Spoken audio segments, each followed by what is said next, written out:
د دریو روټو حساب کتاب نشته. بس خبره ختمه. نور به موږ نه سوال جواب کیږي.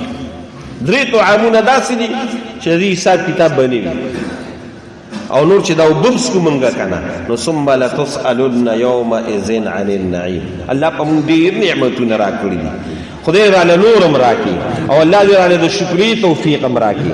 خو قیامت په ورځ به رانه الله تپوس کوي وجود مې درکړو، زما په احکاماتو د عمل ولې نه دي کړی؟ سترګې مې درکړې وې، نعمت دی، دا دې په غلط ځای کې ولې استعمال کړي دي؟ غوږونه مې درکړي دي، دا دې په غلط ځای کې ولې؟ د یو یو شیز به تپوس کېږي، او د دې روټۍ او د چای او د دې خوراکونو تپوس به رانه کېږي.